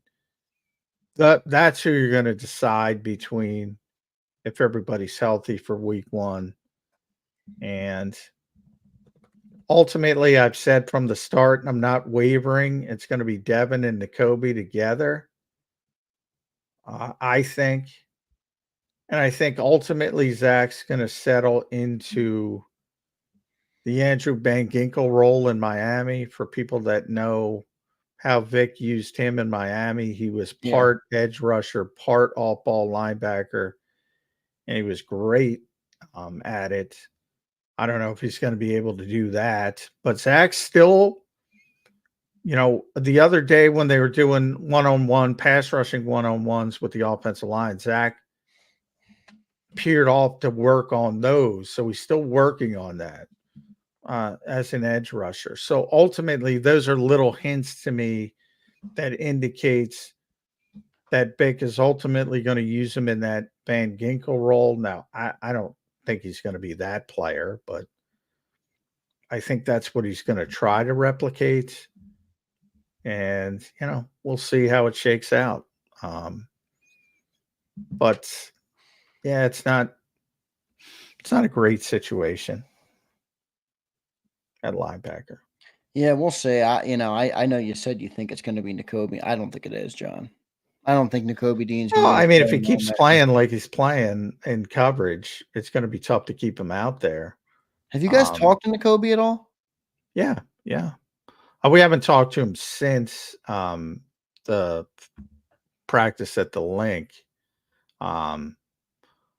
So it'll be interesting to hear what he says. He'll be coming up in the rotation soon. He's always a very honest person. He's not somebody who's going to run away from the criticism. I assume he's going to acknowledge he didn't play well and he's got to get better in coverage. But I mean, I'll tell you, if he played coverage like he played the run and blitzing, he'd be fine. But right now, and Vic said, you got to be able to cover in the modern NFL. Yeah, you do. And right now, he's whether he's lost confidence or whatever it is, he's struggling a little bit in that phase. Here's a good comment here. I'm going to go to this guy because JM says nobody's saying anything about Ben Van Sumeren. Well, we are saying stuff about Ben Van Sumeren. John talks about him often on Birds 365. What'd you see from Ben? And has he continued to kind of look like a guy that could have a role on more than just special teams on this team? I don't know about early, but I do think eventually he could have a role, especially if the linebackers don't play well. He's a monster on special teams. He's going to be a big part of the special teams. And it's to the point where I think everybody looks at I don't know how they're going to do it because they're only I can't imagine they're going to keep 6 linebackers. And when they signed Oren Burks, everybody was the assumption, well, he's going to be because he's been a great special teams player in his career. And he's been a third linebacker on very successful teams, obviously. And everybody assumed that was going to be his role. Now, he got hurt, as I said, in practice 1, and he hasn't been back on the field yet. And at this point, I mean, I got Ben making this team, and I don't even lose a wink of sleep about it. So Devin's making the team, N'Kobe's making the team, Zach's making the team, Trotter's making the team, and Ben's number 5. I don't see any way Ben Van Sumeren isn't making the Philadelphia Eagles. Now, Howie could try to play the roster games if he thinks he can get them through waivers, but I don't think that would be a very wise decision, and try to elevate him from the practice squad. He did that with Britton Covey. But, if you think about when he did it with Britton Covey as a rookie, nobody cared about Britton Covey as a rookie. Yeah. He's 5'8", he's 100 and nothing. He couldn't even park at the link because they didn't believe he was a football player. God, I remember that story. Nobody cared. Nobody was picking up on waivers. It was an easy thing to do. They put him on the practice squad. They elevated him for 3 games. And then when they needed to bring him on the roster, they brought him on the roster. Now, last season, they did the same thing. But they were able to get away with it last season because he hurt his hamstring, if you remember, in training camp, and he didn't practice basically the entire camp. So he was hurt. Nobody saw him. Remember, he wasn't the best punt returner in football at that point. He was not even that good as a rookie. He came on late and he was getting better. But again, you can default to he's 5'8", he's 160 pounds, and nobody's going to be rushing to claim him on waivers, and they got rid of it again. They got away with it again as sort of a strategy. They're well aware they can't do that again with Britton Covey now that there's tons of film on there. And by the way, they'll keep 5? I guess they could. I mean, talking about Ben, I guess they could keep 5, right? Linebackers? Is that uncommon to keep 5? I expect them to keep 5. Yeah. But the problem is, I just didn't know if it changed when you're not a 4-3, like you've talked about many times, where there's 2 linebackers on the field. They're not going to keep 6, and that's the problem. You're going to have to cut Owen Burks or Oren Burks, or again, I can't picture them cutting any of the other 4. So. And Brandon Smith, I guess he's going to be gone, right? Yeah, Brandon's more of a practice squad. Yeah. So that part of it. But yeah, I talk about Ben all the time, and I say if he were forced to play, I don't think it would be that bad. But at the same time, and you kind of saw it late last season when he got an opportunity. He's got instincts, but he came in. He didn't play a lot in college, and he came in as a raw player. And he's still got to learn, but yeah, he's got a lot of upside, and the Eagles now know that. So I talk about Ben all the time. Yeah, you do. JM did say he hasn't listened to the show in a couple episodes. JM, I encourage you, keep listening, man. Johnny Mac's been talking about it all.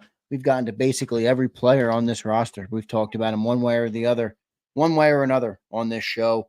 And that's why I always say the people that listen to Birds 365, you may hate me, you may like me. You may hate John, you may like John. Whatever it is, you know what you're doing. You know what you're talking about when it comes to the Philadelphia Eagles when you listen to the show. That's our catch. That's what we love about this show. And that's what we want to do for you. I don't want to make you like me. I want to teach you and help you learn more about the Philadelphia Eagles. And that's what I hope that we're doing. Yeah, you've known for years what the Eagles depth chart should have looked like on defense. And now you see it in live and living color. Yes, you do. Johnny Mac taking his victory lap after the Eagles put out their depth chart and properly categorize, or however you want to properly list the way that they do their defense, which John loves. So good stuff there. John, let's move into that safety position before we go cornerbacks. You know, we've talked about the safeties, and CJ was obviously out a little bit today, not a serious injury with the shoulder. Here's my concern, John, with the safety position, and I'll get your update on what they did today at camp in day 9. There's a lot of guys who have injury history at safety. A lot. I mean, CJ Gardner-Johnson played 3 games last year, and I just get I know you can't legislate it. I know you can't build a team around it, but that's where I understand when people are like, hey, we need more at safety, because I don't know, you're hoping they stay healthy. And as we've said many times, hope is not a strategy. But anyway, your thoughts on that, and then just what they did today, day 9 of practice at training camp. Yeah, I mean, CJ, when he was here, he lost. He missed 5 games. Last season, his entire season was kind of cut short with the torn pec. I think he did it week 2. He did come back similar to Avonte Maddox late in the season, but Detroit got so good at safety, he wasn't even a starter at that point. Detroit had obviously a spectacular season for them, certainly. But for anybody, they had a great season. But, yeah, and Reed, it's interesting. Reed, I think, missed 3 games, and he missed the playoffs, which really hurt. You saw how bad they were without him. And it was all 1 game at a time. So with him, it's more of he's a very physical player, and he gets banged up. I don't. That's not a bad thing, especially in this era. But yeah, you'd like him to play every game. Yeah, I keep every day I go on social media and I see Justin Simmons, and it's everywhere. It's in our chat. It's in our comments. I mean, I respond to people. I love talking to people in our comments, and even after the shows, I respond. People really do. They want Justin Simmons. They think it will help this. Yeah, I know. Well, it's the big name trap. You think it is with him? I mean, look, I don't love the idea of a 30 or 31-year-old safety, but I do think he still has something left in the tank. And if it makes you a better defense to try and go and win a Super Bowl this year, does it make sense? I don't know. Maybe worth a thought, right? Well, if somebody gets hurt, I'll be the first one. Then I'll say, yeah. Somebody getting hurt. What about just upgrading? Is it an upgrade or well, is it not? Maybe it's not. What are you gonna have James Bradbury and Justin Simmons? Are we trading James Bradbury? What are we doing with James Bradbury? Both of those guys. I mean, poor Michael Clay. Somebody's got to play special teams. I mean, roster building is a science, and there are certain positions that if you're not a starter, you have to play special teams. Generally, safety is one of them, cornerback, receiver, linebacker, and then you can mix in. Sometimes you have really athletic defensive ends who can play special teams, rarely, at least at a high level. But I used to cover Everson Griffin, and young in his career, phenomenal special teams player. It was weird he was a gunner at one point. We're talking about a 270-pound defensive end. He was one of the best gunners in the league. And that's very rare. But it was also short term because he turned into a great pass rusher. You need to play special teams. And Justin Simmons isn't playing special teams. Well, Reed Blankenship, can he play special teams? Because that's the guy. Look, if you sign Justin Simmons, that's the guy who's going to the bench. I know you say the Eagles like him, but that is how the cookie would crumble if you bring him in. So for everybody talking about it, that's what would happen. Right? That's why they're not signing Justin Simmons. They're not playing Reed Blankenship. But Reed already plays. By the way, Reed already plays special teams because he's the personal protector. There you go. I mean, look, he's a guy that can play special teams. It solves that problem too. Yeah, much like Malcolm Jenkins was back in the day. He's the personal protector for the punter. Again, yeah, and when I talk about the big name trap, there's a perfect you Eagles fans, whether they know it or not, have a really good young safety. And I think a lot of them don't know it. And again, not that it's the be all end all, but PFF had Reed Blankenship as the 18th best safety in the NFL last season, which when you talk about there being 64 starters around the league, that's pretty good. And Justin Simmons was number 42. So, I mean, is he more accomplished? Certainly. Is he older? Yes. Coming into a new situation, will he be more expensive because of that big name? Yes. Reed's a undrafted free, and the Eagles bought out his restricted free agency year. Same thing they did with TJ Edwards. They didn't do that to put him on the bench. If you think somebody's a backup player and they're undrafted, you just let them go to their restricted free agency year, because you don't have to pay out that money, and you say, all right, we'll talk about it after that. Are we going to tender you? Are we not going to tender you? Are you a good player? We'll just move on. Bad player, blah, blah, blah. The fact that they bought out his restricted free agency year for a pretty significant sum, I don't know. Come on. Open your eyes, people. That's your safety, and he's a really good young safety. And to complain about that, now I get it from the depth standpoint. On paper, the Eagles don't look very deep without Sidney Brown. I mean, But is Sidney's Blankenship coming. really good? I mean, I get he's good. I don't know if he's really good. I mean, he's a really good young safety. I said he's got the potential to get better. Is he Antoine Winfield Jr.? No.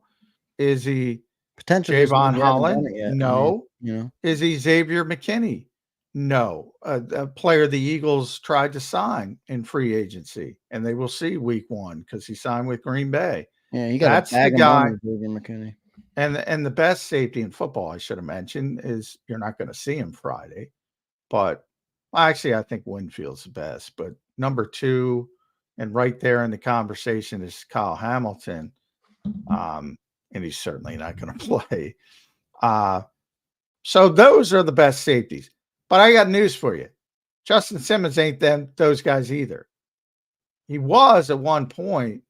He's not now. Again, this league moves very, very quickly. Is Reed Blankenship ever going to be Justin Simmons in his prime? No. But Justin Simmons isn't in his prime any longer. And he's not that player any longer. So that's where I think football players don't stay in a stasis. Yeah, no doubt. A player's career can change at any second. Yeah. At the height of his career, he was one of the best safeties in football. 2019, 2020. We're in 2024. Is he, am I surprised he's still out there? Yes. Why are the reasons he's still out there? Probably because he wants too much money. Yeah, which I think is a problem in itself, by the way, that nobody seems to want to talk about who wants the guy. Look, I know maybe, some people are like, oh, maybe he's waiting out. He doesn't want to play camp. He's a 30-year-old safety. Well, maybe he does want to. If somebody gave him the right bag of money, I got news. He would sign right now, training camp or not, and he would have signed months ago if the money came. So the money did not come for Justin Simmons, however people want to slice it. This is a business. Him not getting the money, I think, is the biggest red flag for me. There's 30. Well, yeah, I mean, if they're going to pay him, an outrageous sum, obviously, I do think that's part of it. And that's right, but that's what I think that goes into it. I think people talk about him like he's a 10, 12, $15 million safety still. I don't think the league views him that way. I don't think he is that guy anymore, and that's part of the evaluation. Well, yeah, obviously. Yeah. If somebody wanted to pay him $15 million, yeah, he probably doesn't want to be in training camp. But if somebody wanted to be, he'd be in training camp. Exactly. And the fact that the Eagles have the money to pay him $15 million doesn't mean they have to be stupid and pay him $15 million when they have 2 solid safeties. Look, they made a decision that they wanted to get Xavier McKinney. That's why I brought it up. That was plan A, and team him with Reed Blankenship. They've never deviated off Reed Blankenship.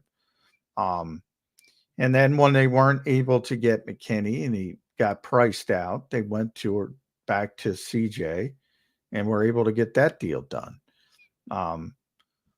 Safety is not a weakness if the Eagles are healthy. Yeah. Which is a big if. Remember, that's how I started this segment, where I'm a little concerned about the health of the safeties. A lot of them have injury history. Yeah. Well, yeah, I mean, but that's every position. Again, we can say the same thing.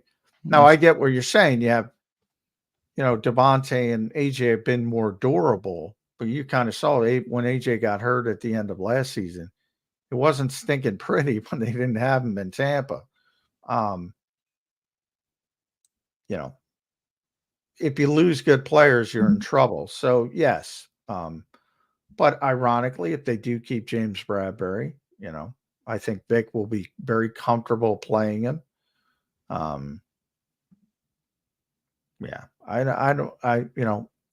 Outside of an injury, I don't think you're going to be seeing Justin Simmons. And by the way, there was also a report from Denver that, and I hesitate to bring that up, but that he and Vic don't get along. So there was that speculation that they were thick as thieves. I don't think that's the case. Justin has said some things that he was okay with Vic, but yeah. So that has gone back and forth. Well, it's worth either way. A lot of people say, "Oh, he can help people understand Vic's system." So that's one of the things that people talk about. A veteran guy that can teach the young guys. Yeah, I don't think they have a problem with football IQ at safety, and that's both. Yeah, and I think people overrate that. Like older players, I get it that they can teach the young guys one thing, but they're not being paid to teach players. They're, Justin Simmons isn't coming here to teach young players. He's coming here to play safety. Yeah, that's the coach's job. Well, you know me, that's so overblown. Yeah, let's go to these. We got 2 super chats, John, on the safety position before we get into the corners, and we still have to hit on the offense from today at practice. So a lot to do here with just 26 minutes to go on the show. James Carver, $10, $9.99. Thanks, brother. We appreciate all your super chats. All financial support of the channel is much appreciated. If you guys could like the show, that doesn't require any dollars. That helps us as well, and we appreciate it very much. James Carver, with Howie just waving at the fan who yelled at camp for him to get Simmons, Simmons isn't coming. If anyone is coming from the Broncos, it'll be Caden Stearns with his Fangio experience. What do you think of that, Johnny Mac? Well, bad news, James. Caden was claimed on waivers by the Carolina Panthers today. So that is the number 1 team on. So he didn't get far. Nope. First team on the waiver wire. Wow, first team picked him up. Yeah. So no, your Caden dreams are over. That would have been more likely because he can come in as a backup, and right. If they think that's an upgrade, and who knows, I'll try to find out if they put in a claim. Obviously, the Eagles wouldn't have been close, so it wouldn't have mattered. But they might have had some interest in him. But, he can come in as a backup player. Justin Simmons wouldn't be coming in as a backup player. And the Eagles aren't looking for a starting safety. That's what it comes down to. Well, here's the next super chat. And Prince, our man Prince, he's looking to pick a fight with you here, Johnny Mac. He says, Reed is a backup. He's not better than Justin Simmons. Stop it. I would say to him, stop it. These are the same people that said TJ Edwards was a backup player because he's undrafted. I would say open your eyes, look at the film, watch the games. There's plenty. I covered a guy who's in the Hall of Fame that wasn't drafted when the draft was 12 rounds. Undrafted guys, it's rare, but they hit all the time. All the time. It's the assumption that somebody's undrafted, and that means they will never turn into anything. If you're playing the odds, you're going to have pretty good odds. But there are certain guys, and for the Eagles to have just gone through it with TJ Edwards, and then they default to the same nonsense with Reed Blankenship. Did you watch him at all last year? I mean, does PFF have an allegiance to Reed Blankenship? What do they give a shit if they're grading film and they say this guy's playing well? Why did the Eagles, buy out his restricted free agency year? Because they think he's a nice guy? I mean, open your eyes and stop defaulting to he's undrafted.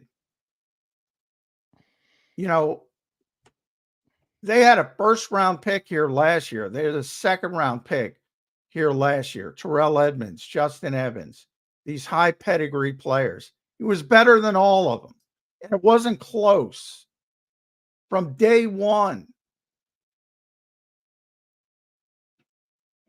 John, I don't know if I John, these people. James Carver, he's one of your favorite lines. That is a signature Johnny Mac line. It's true. Is stop it. And James Carver loves it. And I'm not sure if Prince did that on purpose or if he just threw that in there or if he was being facetious. Well, and by the way, I just said, is he as good as Justin Simmons at the height of his career? No. I just said that on the show. Yeah. Football players do not stay in a stasis. That's one thing I say about Devin White. Oh, he's an all-pro and blah, blah, blah. He's the number 5 pick. Guess what? Time moves on. He's not the player he was in 2019 and 2020. Is Reed as good as Justin Simmons was in 2019? No. Is Reed as good as Justin Simmons in 2023? He was better. Will he ever reach the height of Justin Simmons? I don't think so. But in 2024, he's better. And that's why the Eagles have no interest. Good answer, Johnny Mac. Appreciate you doing that. Appreciate the super chat, Prince. We still love you, brother. No worries. It's all love. We're just talking football. No worries. But I love that you brought out the signature "Stop It" from Johnny Mac. Stop it. Well, because it's the big name trap. And I Joe Banner told me that years ago. I mean, it never stops. They know the name. Oh, he was an all-pro, so he's an all-pro forever. That's how you get in trouble when you get too attached to players. And by the way, Howie admits, at times he's gotten too attached to players as they were declining. And that's a very difficult thing to do, especially when the players have been successful for you. It's not as difficult when the players have been successful elsewhere. But when they've been successful to you and you say, we probably ought to pull the plug here. It's very difficult to do. And that's what Denver did with Justin Simmons, and he accomplished all that for Denver. So why are they pulling the plug on him? Because they didn't think he was worth it at the price he was set to pay. Moving on here, John. Let's move on. We only have 21 minutes here. Got to get this done here. We haven't hit on the offense on practice today, so let's do that. But we got to take a time out first. Let's close out on the cornerbacks real quick, John. What stood out today from the cornerback position at day 9 of training camp? Well, Rodgers started again, so he's starting to create that separation between himself and Keely Ringo. Ringo made a nice play. As I said, it was a bang play. Second team, obviously, with Joseph Nada. Nice throw. But he was able to show his recovery speed. So, second straight day he's been able to do that. So hopefully he can get a little bit more consistent. Mitchell, again, significant work in the slot. I've talked about that. We talked about that at the start of the show. I don't like it. I don't like it. I want to get to where the Eagles are going. And I don't understand why you need a pit stop because Cooper DeJean is hurt for 3 weeks. Yeah. So that's one where I'll continue to question Vic. I'm like, just play him outside. Yeah, I agree. Let Avante play the slots And, when Cooper's ready, Cooper's ready. That's the way I would go. And maybe he ends up there because he kind of intimated that, things are going to change when Cooper does come back. And maybe it gets to where that is. And maybe, again, it's just trying to improve the skill set of a guy with a very high ceiling in Quinyon Mitchell. But I would be almost disappointed if he's not one of the starting outside corners against Green Bay. Yeah, we'll see. Yeah, I agree with you. We'll see how that shakes out. But the good news is they're all good. They're all better. I mean, yeah, they have so many better options, at least talent-wise. We don't even talk about guys like Eli Ricks anymore, or, Josh Jobe. I know Michael Clay's going to want to keep Josh Jobe. I don't know if he can, because he's a great special teams player. Are you going to cut Eli Ricks? They didn't want to cut him last year. Do they want to cut him this year and risk trying to get him on the practice squad? Just so much more depth than they had this year. And Mario Goodrich's is a perfect example of that.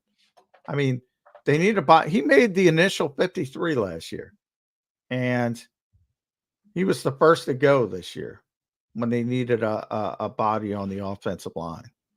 So that tells you the difference of the depth they had last year versus what they have this year.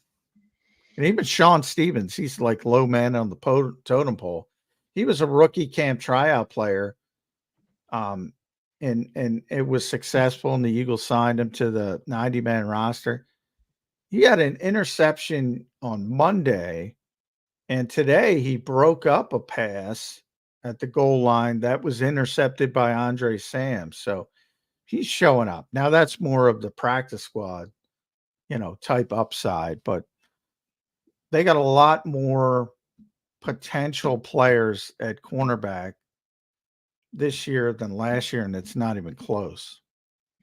Good stuff, Johnny Mac. We got to get to our timeout. We only have 16 minutes to go. We're playing with fire here. Have not got to the offense yet. Let's do it real quick. Going to get to our break quick. Everybody smash that like button. Great show tonight. Johnny Mac's fired up, talking Justin Simmons, talking depth charts, all sorts of good stuff here on Birds 365. Stay tuned. Offensive recap of day 9 coming up next on Birds 365. If you missed any of today's show on the JAKIB Media channel, listen to the podcast on your way home. Available on YouTube, Apple, and Spotify.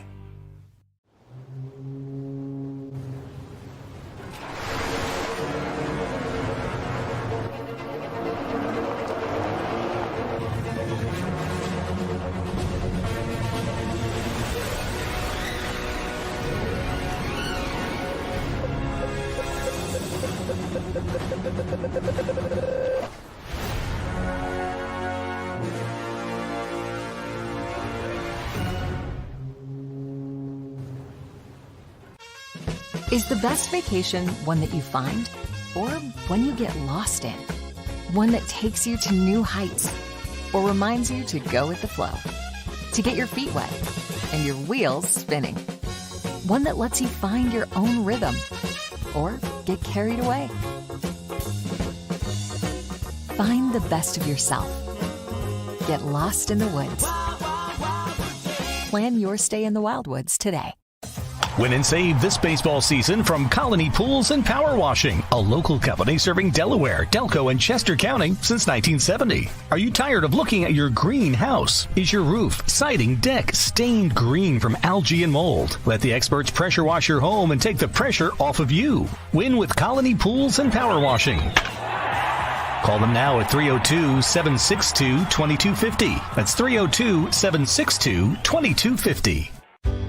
Go passionately. Go fearlessly. Go confidently. Go Birds! Go confidently towards your goals with First Trust, Philly's hometown bank for nearly 90 years, and the official bank of the Philadelphia Eagles. We're focused on getting you over the goal line. So go with conviction. Go with trust. Go Birds! And go forward with us by your side. First Trust Bank, the official bank of Philadelphia dreams. Oh, and go Birds.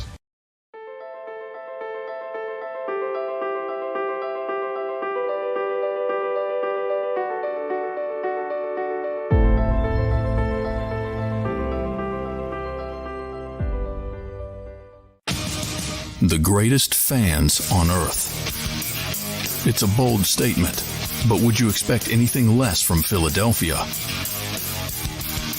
58 years of heartache creates a toughness, a grit, a resolve not found in most. Sure, our prayers were answered, but now that we've had a taste, we're looking for more. Pondley Hockey, official partner of the Philadelphia Eagles. EAGLES, Eagles.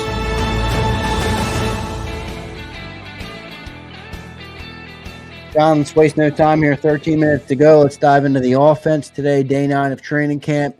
What did you see from the offense overall? And then get into that offensive line because everybody's waiting to hear on that. Well, the offensive line is Mekhi Becton, as I said. That's the biggest story. He got the first team reps at right guard ahead of Tyler Steen, but that's Tyler's first practice back, so I don't think it's time to put a period on that competition by any stretch of the imagination. We'll see. I assume they both get pretty extensive playing time in the preseason, and that'll probably clear itself up and separate itself, and people will be able to figure that out. Good news is, the other 4 are healthy. Cam's leaving the field was about an illness, nothing more.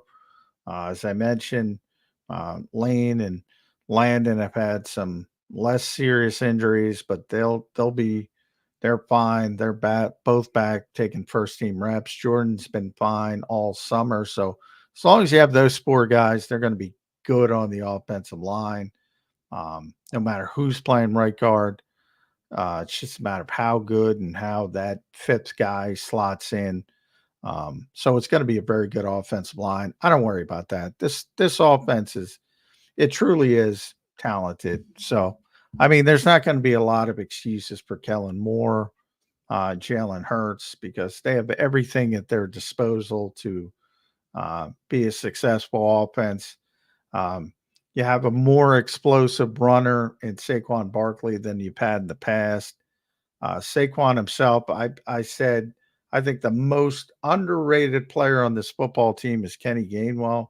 Saquon said something similar. I just don't think he's been utilized correctly. So you have tremendous depth, I think, at running back. Tight end, Dallas Goedert's looks like he's ready for a career year. We know how good AJ and Devontae is. The only thing you're worried about is third receiver, and at some point you say, who cares? Because how much traffic are they going to get? Just a really good offense. I don't worry about the offense. Why would you?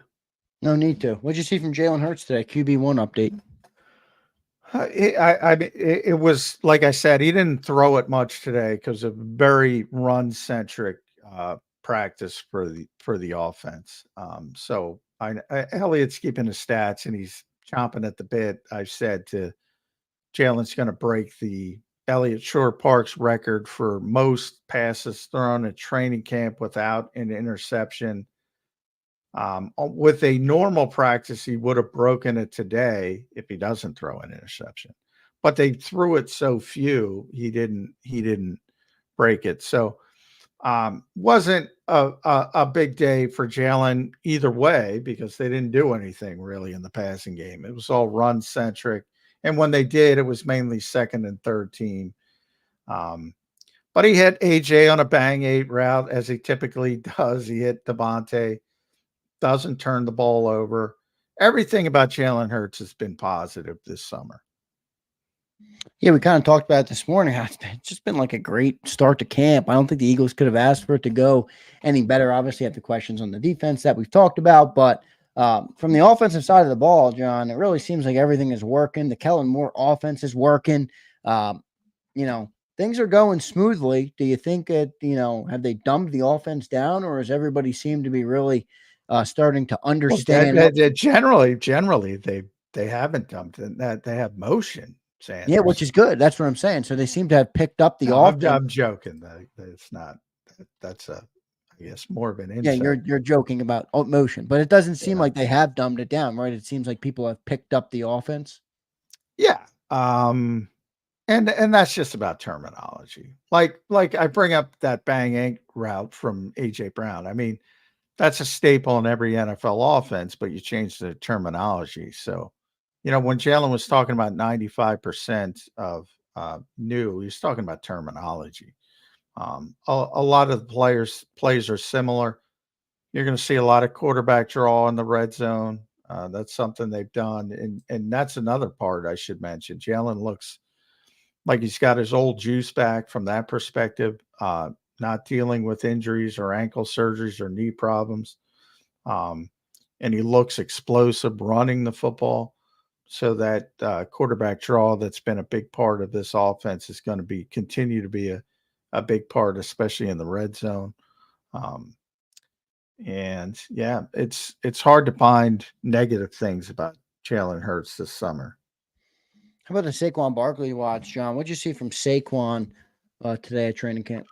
Yeah, I mean, he was, as I said, it was big running practice, and I think he's going to be much more impactful in the running game than the passing game. I think people are overblowing the passing game part of it, but he's going to be something behind that offensive line.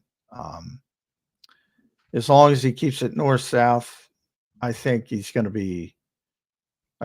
are going to be very happy with him running the football.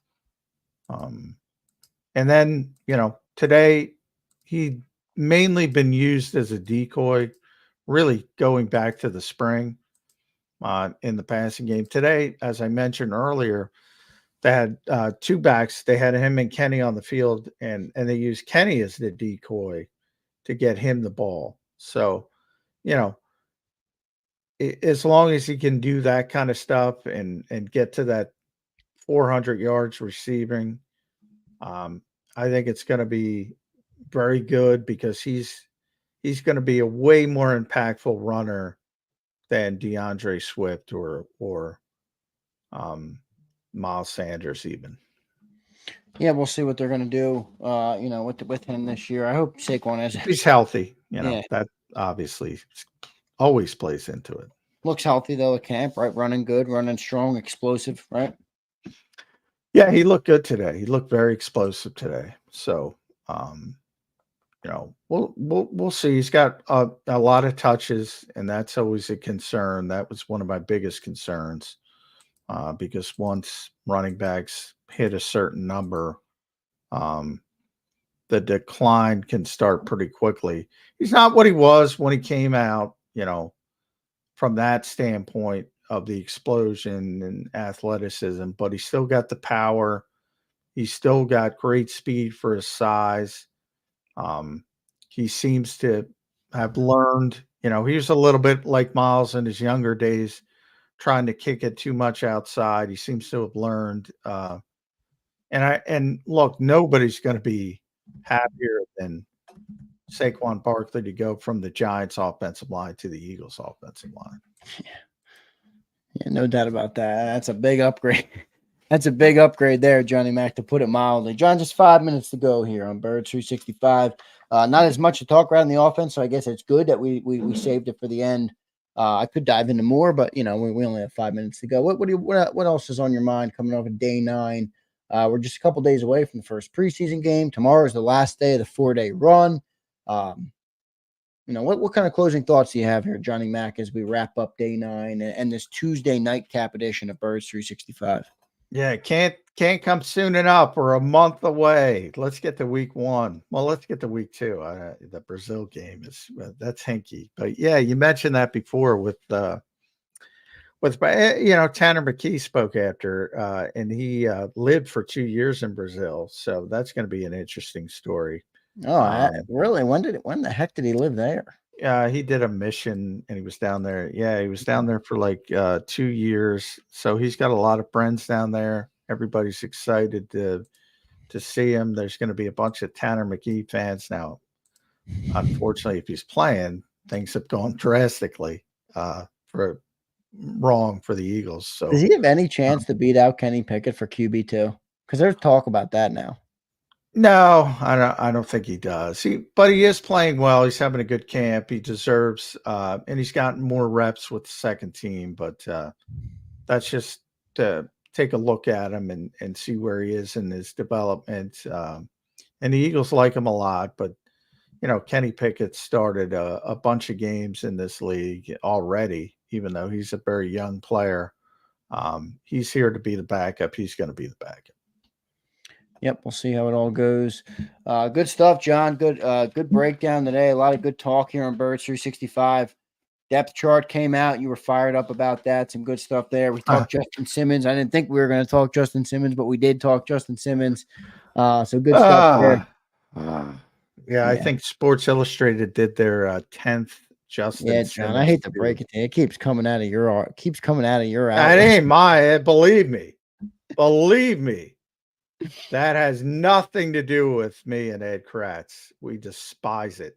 I understand, but it does come out of there. And listen, I get why they do it. The stuff gets clicks. They're in the media business. They gotta do it. I hate it. No, they don't. No, you don't. You don't feed people with misinformation.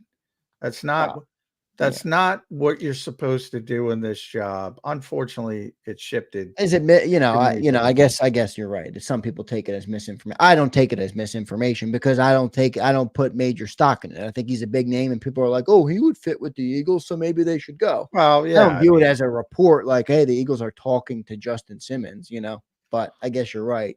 It could lead people down. But it creates, well, you saw a perfect example today. It creates this.